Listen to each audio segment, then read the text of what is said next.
ஜாழ்ப்பாணத்திலிருந்து பல கனவுகளுடன் பிரான்ஸ் என்ற இளைஞன் பிரான்சிலே ரயில் முன் பாய்ந்து உயிரை மாய்த்து கொண்ட சம்பவம் தொடர்பாக தற்பொழுது செய்திகள் வெளியாகி பெரும் அதிர்ச்சியை ஏற்படுத்தி இருக்கின்றது.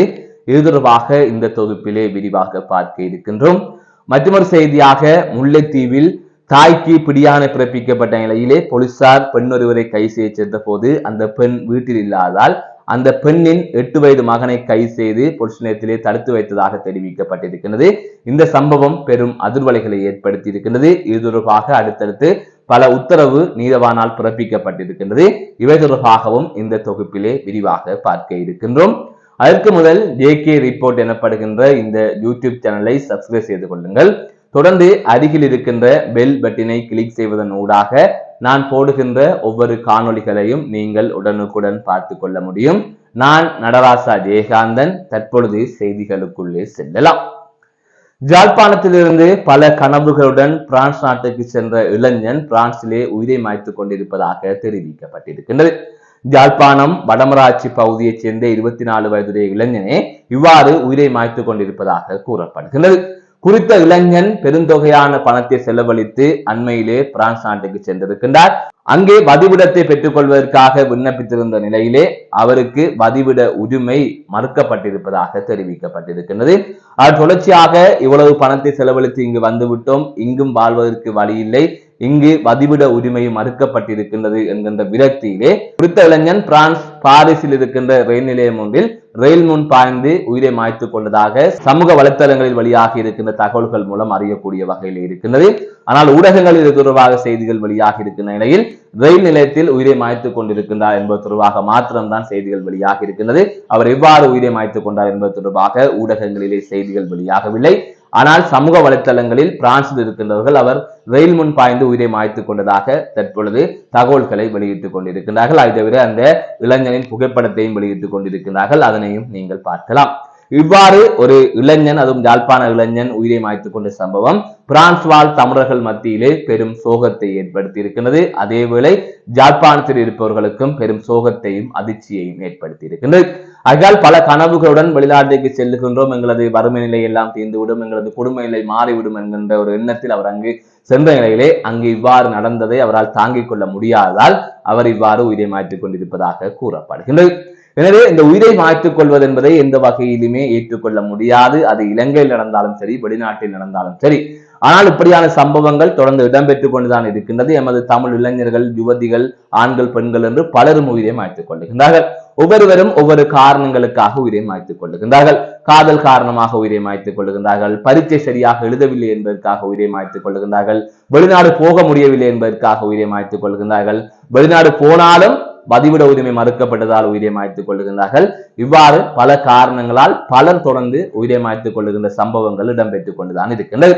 ஆகையால் இதிலே இந்த உயிரை மாய்த்துக் கொள்வது என்பது தவறு. இவ்வாறான ஒரு முடிவை எடுக்காதீர்கள். எங்களது வாழ்க்கை நிலை என்பது எப்போது வேண்டுமென்றாலும் மாறும். பெரும் தொழிலதிபர்களின் வரலாறுகளை நீங்கள் படித்தீர்கள் சொன்னால் அவர்களது வாழ்நாளில் அதிகளவான நாட்கள் அவர்கள் தோல்வியை மட்டுமே சந்தித்த நாட்களாக இருக்கும். ஒரு வயது முதிர்ந்ததும் பின்னரும் அவர்கள் வசதியாக வந்தது இருக்கின்றது. ஆகவே அவ்வாறு வாழ்க்கை எப்போது வேண்டுமென்றாலும் மாறும். அதனால் தற்பொழுது வருகின்ற இந்த சூழ்நிலைகளுக்காக எல்லாம் அவசரப்பட்டு உயிரை மாய்த்துக் கொள்ளாதீர்கள்.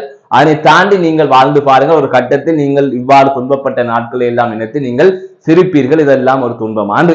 எனவே அது தொடர்பாக நீங்கள் சிந்தியுங்கள். இதை இன்னும் ஒரு விடயத்தை சொல்லியாக வேண்டும். இந்த மரணம் துயரத்தை ஏற்படுத்தி இருந்தாலும் சிலருக்கு ஒரு பாடமாக அமைந்திருக்கிறது. அதாவது யாழ்ப்பாணத்தில் இருக்கின்ற பலர் வெளிநாடு செல்ல முயற்சிக்கின்றார்கள். அதில் சிலர் தான் உண்மையிலே குடும்பம் ஏழ்மையில் இருக்கின்ற நிலையில் குடும்ப நிலையை மாற்ற வேண்டும், சகோதரர்கள் சகோதரிகளுக்கு திருமணம் முடித்து வைக்க வேண்டும், பெற்றோர்களை பார்க்க வேண்டும், கடன் சுமையை குறைக்க வேண்டும் என்பதற்காக வெளிநாடு செல்ல வேண்டும் என்று முயற்சிக்கின்றார்கள். ஆனால் பலர் இங்கு நிம்மதியான நல்ல வாழ்க்கையை வாழ்ந்து கொண்டிருக்கிறார்கள். இருந்தாலும் வெளிநாடு போக வேண்டும் என்பது அவர்களது மோகமாக இருக்கின்றது. அங்கு எப்படியாவது போக வேண்டும் என்று. ஆனால் இவ்வாறு பல்வேறுபட்ட நபர்கள் யாழ்ப்பாணத்திலே இருக்கின்றார்கள். இந்த நிலையில் நீங்கள் நினைப்பது போல வெளிநாடு ஒன்றும் அவ்வளவு இலகுவானதல்ல. நீங்கள் இங்கிருந்து அங்கு சென்றாலும் அங்கு நீங்கள் பல கஷ்டங்களை அனுபவிக்க வேண்டும். சொந்த ஊரில் வாழ்வது போலவோ அல்லது வீட்டில் வாழ்வது போலவோ நீங்கள் வாழ்ந்துவிட முடியாது. அதனை தாண்டி அங்கு சென்றால் கூட இப்போதைய காலகட்டத்தில் அங்கு உங்களுக்கான வதிவிட உரிமை மறுக்கப்படுவது அதிகமாகிக் கொண்டே போகின்றது. ஏன்னு சொன்னா இலங்கையிலே ஒரு பிரச்சனையும் இல்லை.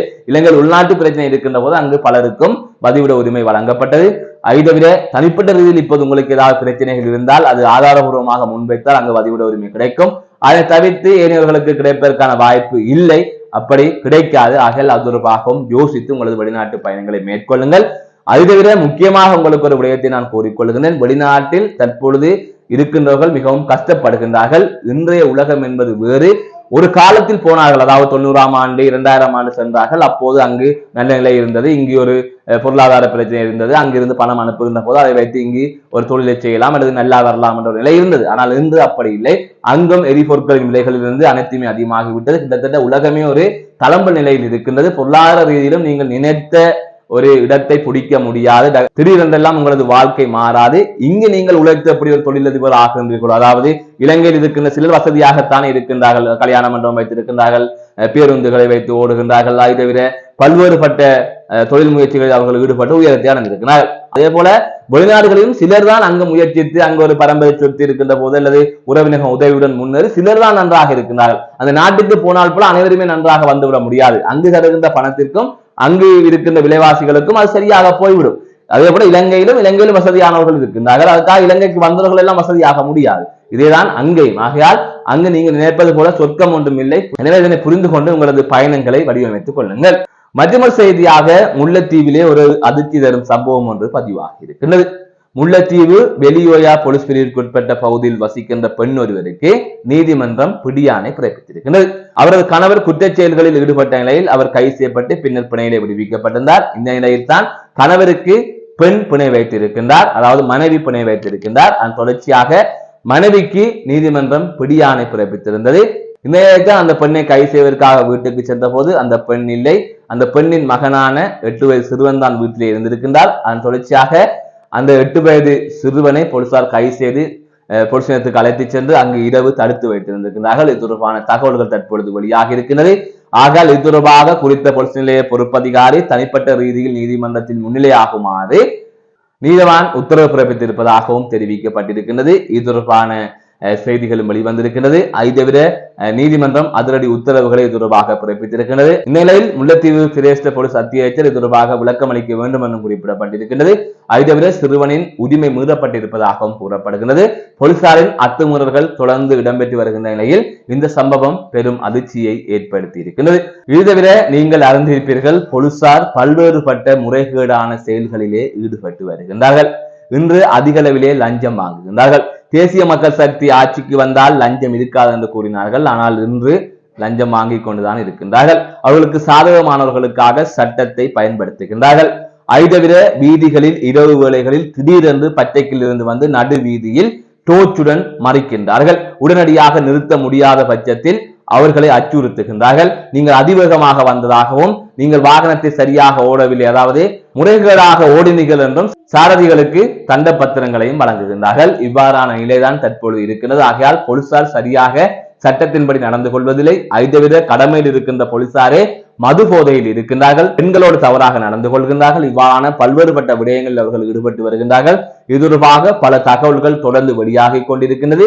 இதனை நீங்கள் அறிந்திருப்பீர்கள். மீண்டும் ஒரு காணொலி சந்திக்கின்றேன். நான் நடராசா ஜெயகாந்தன்.